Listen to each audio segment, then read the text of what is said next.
Hey, Miles here, milesbecker.com. This video is going to show you my exact Facebook ads funnel for 2019 so you can model my exact ad funnel. But first, we're going to jump into my ads manager so you can see exactly what this funnel did in 2018. You're going to get to look through all of my numbers from my Facebook advertising, because if you're thinking about running a new funnel or testing a new funnel on Facebook ads, you should probably know how well it did for that individual. So I want to be fully transparent and show you exactly what that did for me. Before we jump on the computer, I want to know, are you currently consistently running Facebook ads? Day in and day out, month in and month out, are you running ads? If so, put a yes in the comments below. If you're not, if you've been starting and stopping, or you just haven't started yet, give me a no in the comments below, because I want to make more great Facebook advertising videos for you. I just need to know where you're at. And while you're on your way down there, give me a thumbs up on the video and hit subscribe if you haven't already. Now let's jump onto the computer. So I'm here inside of my advertising dashboard. You can see January 1st, 2018 through December 31st is the date set that I have set up.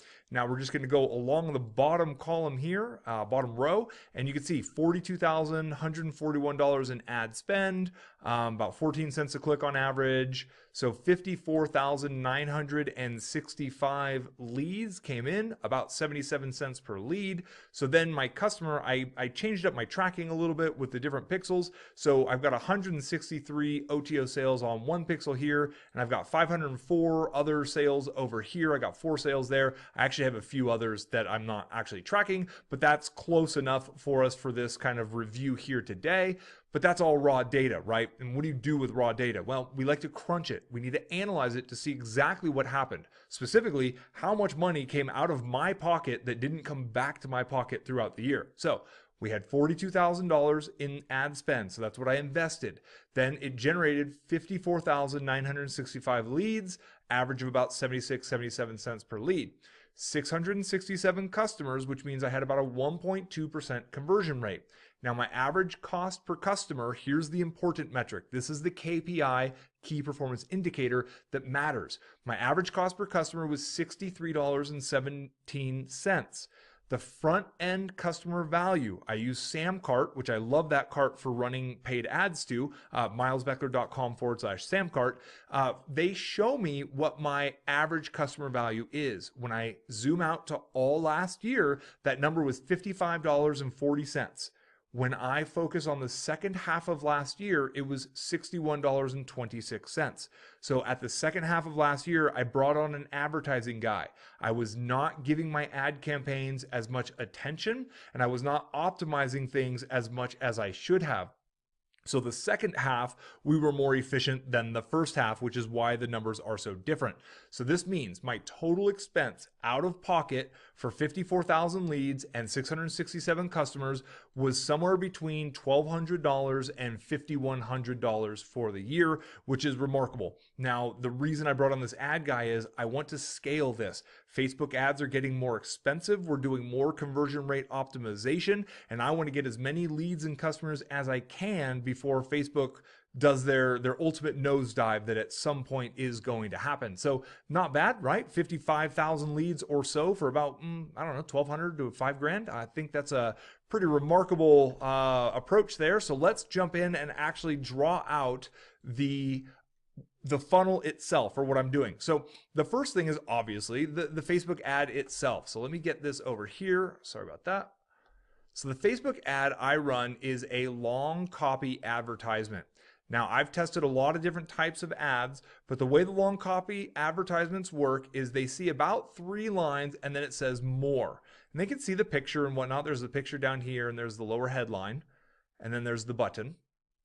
So this is all they see. This area is hidden until they click more. When the user clicks more, it displays more text. And then there's another more. When they click that next one, it displays even more text and eventually gets down to my call to action, which is the URL, which I've signified with HTTP. So a lot of people are going to teach you that the best Facebook ads funnel to do is run a click over to your website and then retarget that individual. Now, I'm all for testing that. Feel free to test it. For me, this works better. And what I've done is I've moved that content.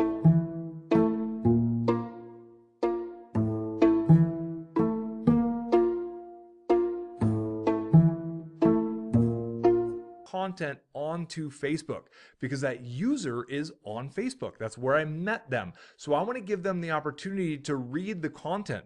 Now, all of this content from here to here is completely hidden when the user first finds it. So the user is required to engage 2 separate times just to get the whole story. So the only people who really see my URL are people who have engaged multiple times. So I'm just taking that engagement and that moment of them consuming some of our content, and I'm moving that onto the Facebook platform because I know the user is comfortable on the Facebook platform because that's where I'm meeting them with the ad.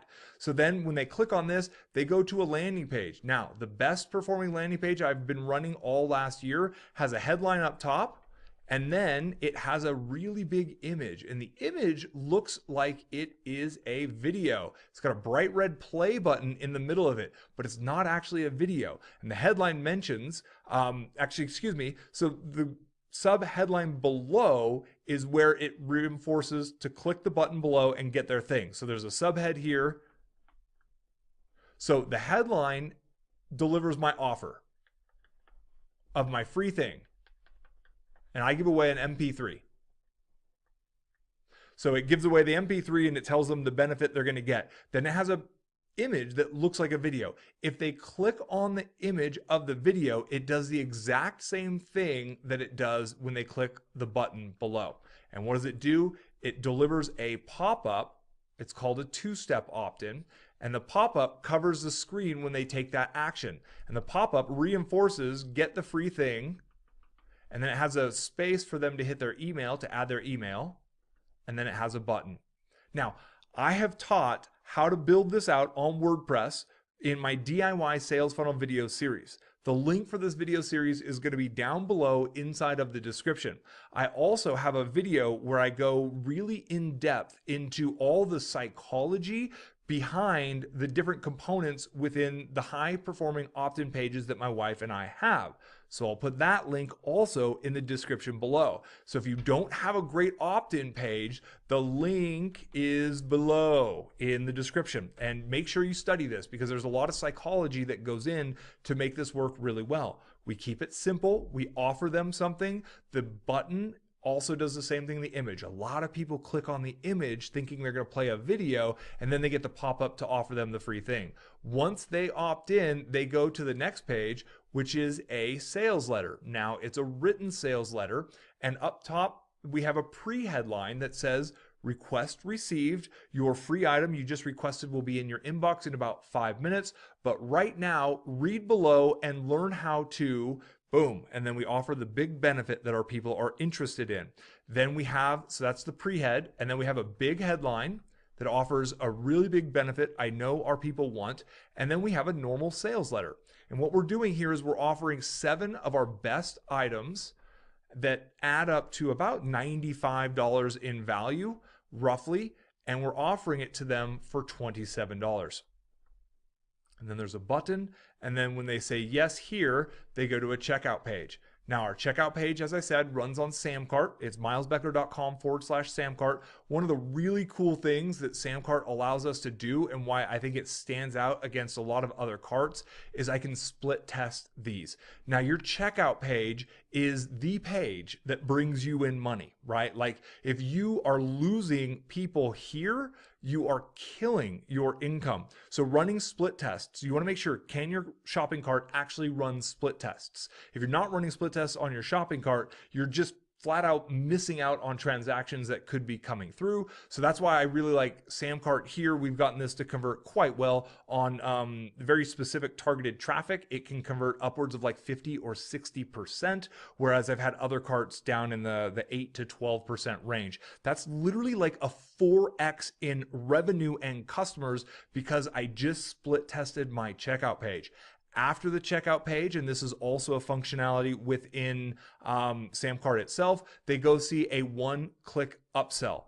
So a one-click upsell leaves that transaction open. We use a video here. It just has a simple headline up top. The video plays, and they have a yes button, and they have a no thanks link. This offers our $297 course for it's $97. I know for a fact it's 97 bucks. So that's a really significant discount. It's the only time we ever offer it at this steep of a discount. And really, it's just for our most ambitious individuals. We're really trying to help our most ambitious individuals who are like, absolutely, they want this. Do they want our best certification course as well? This works really well. About 25% of people who check out here actually purchase that there. So it adds a lot to that lifetime value. And for a lot of people, as Facebook ads get more expensive, testing different one-click upsells are how you're going to be able to remain as a consistent advertiser as that ad cost goes up more. This is it. And if you've been watching my videos for a while, this is pretty much what I've been doing for a long time. I don't feel a need to change it because, as you saw, those numbers are solid, and my ad guy is making it even more efficient than when I was running it left to my own devices, being so busy with everything we have going on. One other thing that we're doing, and we're still kind of testing this is an ad here. So we're also sending ad to sales page, to checkout page. So we do this when we launch new kind of one-off products. We run just a super simple image ad also. And another thing we're trying and we're starting to test out is running our ad directly to the checkout page, where we take the text from the sales page and we move it onto the ad. Now, we've done this about 5 or 6 times. It's worked really well 2 times. It has fallen flat on its face 4 times. So I haven't taught this method yet, but what I'm working on is dialing this in a way I can teach it to you. So this is another thing that we're testing on the side, is add straight to sales page to checkout, and also advertisement with the sales copy in it going all the way directly to the checkout page right there. And that's it. That is what I'm doing. That is how well it's working for me. Let me grab this real quick here.